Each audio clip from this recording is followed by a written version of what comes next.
everyone, good morning. Welcome to my channel and welcome to a new another video. তো কেমন আছো তোমরা সকলে? আশা করি সবাই অনেক ভালো আছো আর আমিও ভালো আছি। তো আজ চলে এসেছি সকাল সকাল নতুন একটা ব্লগ নিয়ে। তো আজকের ব্লগটা চলো আজকের ব্লগটা এখান থেকেই স্টার্ট করছি। আই হোপ তোমাদের এই ব্লগটা দেখতে অনেক ভালো লাগবে। যদি ভালো লেগে থাকে তো প্লিজ একটা লাইক করে দিও, আর চ্যানেলে নতুন হয়ে থাকলে প্লিজ প্লিজ প্লিজ একটা সাবস্ক্রাইব করে দিও। তো চলো আজকের মতো ব্লগটাকে শুরু করা যাক।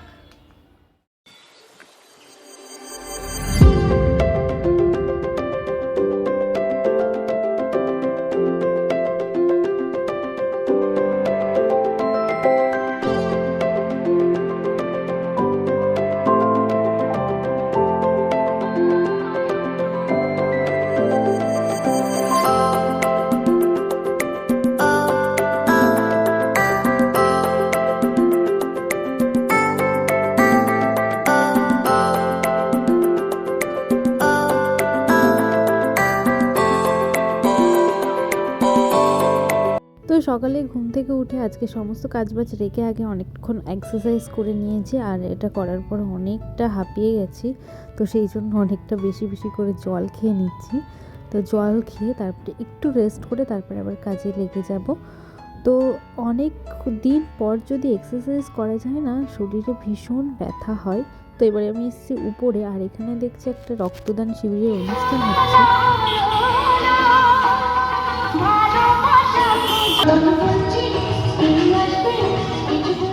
তো বাকি কাজবাজ সেরে এখন আমি স্নান করে চলে এসেছি, আর আজকের ভিডিওটা একদম অন্যরকম দেখাচ্ছি। আজকের কোনো রকমের কাজ করা বা কিছু সেই সব কোনো ভিডিও ফুটেজ আমি তোমাদের সঙ্গে শেয়ার করছি না, কারণ একই জিনিস প্রতিদিন শেয়ার করতে করতে না আমিও বোর হয়ে গেছি, আর তোমরাও দেখতে দেখতে বোর হয়ে গেছো। তো আমি যে স্নান করে চলে এসেছি, এবার একটু স্কিন কেয়ার করে নিচ্ছি। স্কিন কেয়ার বলতে শীতকালে তো এগুলো মাখতেই হয়, না মাখলে একদম নিজেকে দেখার মতো থাকে না।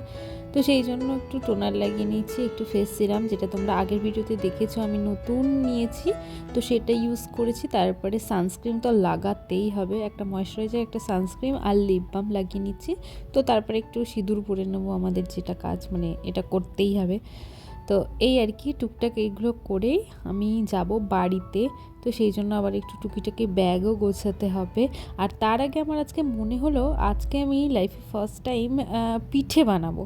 তো সেই কারণে আমি পিঠে বানানোর জন্য, পিঠে বলতে পিঠে পুলি না, তো মানে পাটিসাপটা আর আদোসা বানাবো। তো সেই কারণেই আমি এখানে রান্নাঘরে চলে এসেছি। আর ইউটিউবে প্রথমে একটু দেখে নিয়েছিলাম, আর আমার মায়ের কাছ থেকেও শুনেছি মা বানায়। তো সেই জন্য মাকে একটু ফোন করে জিজ্ঞাসা করে নিলাম যে কী করে কী করব। তো মা আমাকে তো বলেইছে, আর বাদবাকি আমিও ইউটিউবে দেখেছি।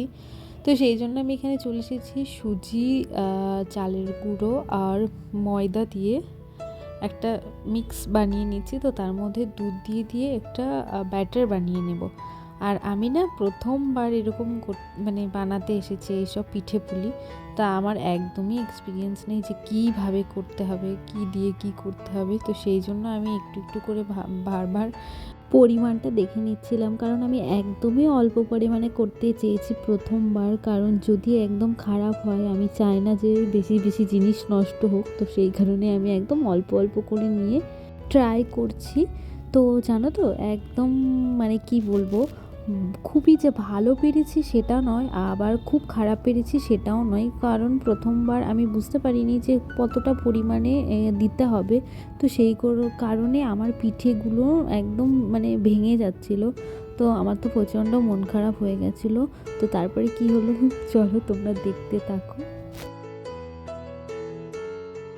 তো কি সুন্দর দেখতে লাগছে না? তো এবারে আমি এর মধ্যে গুড় দিয়ে দেব, পুরো সাদা জিনিসটাকে আমি লাল বানিয়ে ফেলবো, কারণ গুড় তো দিতেই হবে। আর আমি গুড়ের পরিমাণটা বুঝতে পারছিলাম না যে কতটা দেব, এতটুকু দেব না এটা দেব না।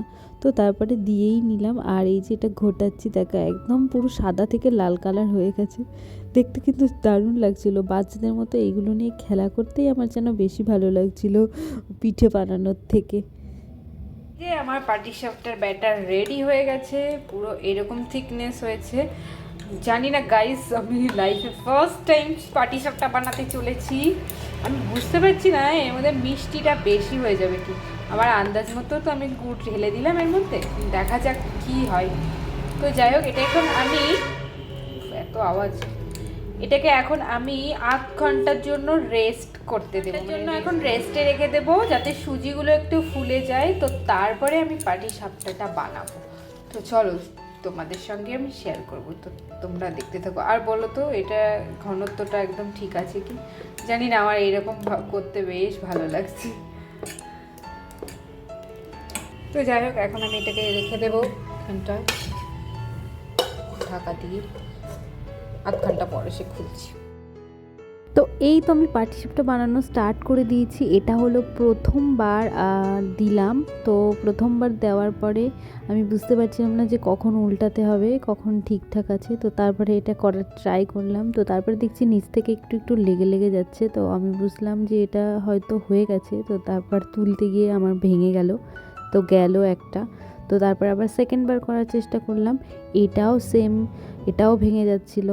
তো তারপর তো আমি হেভি, তো এইভাবে 3-4টে পাটিসাপটা আমার ভেঙে গেল। আর আমি তো খুবই কষ্ট পাচ্ছিলাম। আমি ভাবলাম হয়তো আমার দ্বারা হবে না, যে এই যে দেখো তুলতে গিয়েই ভেঙে যাচ্ছিলো খুন্তির উপর দিলেই। তো তারপরে কি হলো, এরকম আস্তে আস্তে করতে করতে আমি বুঝলাম যে হয়তো আমার পরিমাণে বেশি দেওয়া হয়ে যাচ্ছে। তো সেই কারণে পাটিসাপটাটা ভেঙে যাচ্ছিলো। তো সেই জন্য আমার না আর একদমই করতে ইচ্ছা হচ্ছিল না। তো তারপরে বাইরে বাবা ছিল, আমি একটু টেস্ট করার জন্য দিয়ে এসেছিলাম বাবাকে, যে দেখো তো মিষ্টির পরিমাণটা ঠিক আছে কি। ওই যে তোমাদের আগেই বললাম যে কতটা গুড় দিতে হবে আমি বুঝতে পারছিলাম না। তো সেই জন্য বাবার কাছে নিয়ে গেলাম। তো বাবা টেস্ট করে বলল সমস্তটা ঠিক আছে, শুধু একটু ভিতরে কাঁচা আছে। ওই যে আমি বেশি পরিমাণে দিয়ে দিচ্ছিলাম না, ভালো করে কুকড হচ্ছিল না। তো ওই জন্য ভিতর থেকে মানে একটু কাঁচা কাঁচা থেকে যাচ্ছিলো, আর ভালো করে উঠছিল না, খালি ভেঙে ভেঙে যাচ্ছিল। তারপরে আমি অল্প পরিমাণে দিয়ে দিয়ে করার চেষ্টা করছিলাম, অ্যান্ড তারপর থেকে ভালো ভালো পাটিসাপটা বানাতে পারছিলাম। তো চলো তোমরা দেখতে থাকো। তো এই যে তারপর থেকে আমার একটু একটু করে ভালো হচ্ছিল, আর এইভাবে আমি এক এক করে সব কটা বানিয়ে ফেলেছিলাম। আর একটু বাকি ছিল। তো তারপরে আমি আদোসা ট্রাই করার জন্য আবার আদোসা বানাতে শুরু করেছিলাম। তো চলো সেটাও দেখে নেব।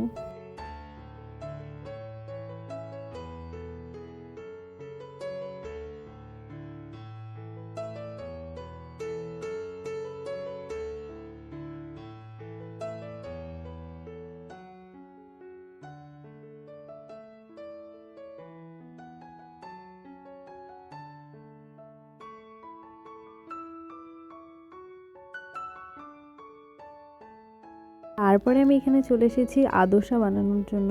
বেশি তেল ছিল না বোতলে, একদমই অল্প তেল ছিল। তো এই অল্প তেলের মধ্যেই আমার অবশ্য হয়ে গেছে। তো এটার ক্ষেত্রেও সেম, প্রথমবার আমার একদমই ভালো হয়নি, একদমই বাজে হয়েছিল। কারণ এটা ছিল আবার খুবই পাতলা। তো তার মধ্যে আবার আমি একটু ব্যাটার দিয়ে এইভাবে করার চেষ্টা করলাম। তো এই যে দেখো কেমন হয়ে গেছে। কারণ এর আগে আমি একটা বানিয়েছি, সেটা কিন্তু একদম ছোট্ট হয়েছিল বলে আমি এটা বড় করার চেষ্টা করেছি। তো সেই জন্য এইভাবে দিলাম। যাইভাবেই দিই না কেন এটা কিন্তু বেশ ভালো ফুলেছিল। তো সেটাই একটু তোমাদেরকে দেখালাম। তো এই যে এটা আমি উল্টে উল্টে করে নিচ্ছি, আর এটা খেতে বেশি ভালো হয়েছিল। আর এই যে এটা আমি বললাম না আগে একটা বানিয়েছিলাম, সেটা হলো এই যে ছোট্ট হয়েছিল। তো সেই জন্য আমি বড় করার চেষ্টা করেছিলাম ওটা। তো এইভাবে এক এক করে সমস্ত আমার আদোসা পাটিসাপটা বানানো হয়ে গেছে কমপ্লিট। এগুলো কিন্তু অনেক ধৈর্যেরও কাজ, সেটা আমি করতে গিয়ে বুঝলাম। বন্ধুরা, সামনে হলো আমার দাদার বিয়ে। তো সেই কারণে আমি বাড়ি যাব বলে ব্যাগ গোছানো স্টার্ট করেছি। তো বিয়েতে কি পরবো আমি সেটাই বুঝতে পারছিলাম না। এই একটা শাড়ি, এটা আমি বার করেছি। এটা মেবি আমার বোন পরবে বলে আমাকে নিয়ে যেতে বলেছিল, এখনও সঠিক না, আমি দেখা যাক, ওকে ফোন করে জিজ্ঞাসা করব কি হয়। তো তারপরে এই হলো বেনারসিটা। এটা ভাবছি যে মানে একদিনও পরা হয়নি বিয়ের পর থেকে। তো সেই জন্য ভাবলাম যে বেনারসিটাই পরবো। আর এই বেনারসিটার সাথে পরার জন্য না আমি একটা ব্লাউজ বানিয়েছিলাম কাস্টমাইজ করে। আমার অনেক দিনের শখ ছিল যে এরকম একটা কাস্টমাইজ ব্লাউজ বানাবো। তো এই ব্লাউজটা বানাতে গিয়ে আমার 1,500 টাকা পড়ে গেছে। হ্যাঁ বন্ধুরা, সেটা তোমাদের সঙ্গে আমি শেয়ার করলাম। আর এখানে এই যে শাড়িটা নিয়েছি, এটা ভাবছি এটা নিয়ে যাব, পরবো কি। তো এই করছিলাম। তো এটা ভাবতে ভাবতে মনে হলো না একটা জামদানি নিতে হবে, একটা হলুদে পরার শাড়ি নিতে হবে। যে যাই হোক, এই করে করে আমি এতগুলো শাড়ি বার করেছি, জানি না এখনও কটা নেব আর কটা নেব না। তো এক এক করে ব্যাগটা গোছানো স্টার্ট করি। তো চলো। তো এই যে আমার ব্যাগ গোছানো মোটামুটি হয়ে গেছে, এই যে এখনও বাকি আছে। তো কালকে আমি বাড়িতে যাব, আজকে ব্যাগ ট্যাগগুলো সমস্ত কিছু গুছিয়ে কমপ্লিট করে রাখবো। সবটা হবে না, কিছুটা কালকেও করতে হবে। তো চলো, আজকের ব্লগটা আমি এখানেই এন্ড করে দিচ্ছি। সবাই ভালো থেকো, সুস্থ থেকো, সাবধানে থেকো। আর দাদার বিয়ে, অবশ্যই দাদার বিয়েতে আমি ব্লগ বানানোর চেষ্টা করবো, কারণ বোঝো তো ভীষণ ব্যস্ত থাকি বিয়ের মধ্যে, মানে ওই দিকটা আর মাথাতেই আসে না। যেহেতু আমি এতদিন খুব ভালো করে কন্টিনিউ করছিলাম না আর কি, অতটা চাপ ছিল না মাথার মধ্যে, ওই জন্য হয়তো আমি ব্লগের ইয়েটা ভুলেই গেছিলাম। তো এবার আমি দাদার বিয়ের একটা ব্লগ বানানোর চেষ্টা করব। তো চলো, তোমরা সাথে থেকো, পাশে থেকো, আর ফিরবো নতুন কোনো একটা ভিডিওর সঙ্গে। ততক্ষণের জন্য টাটা।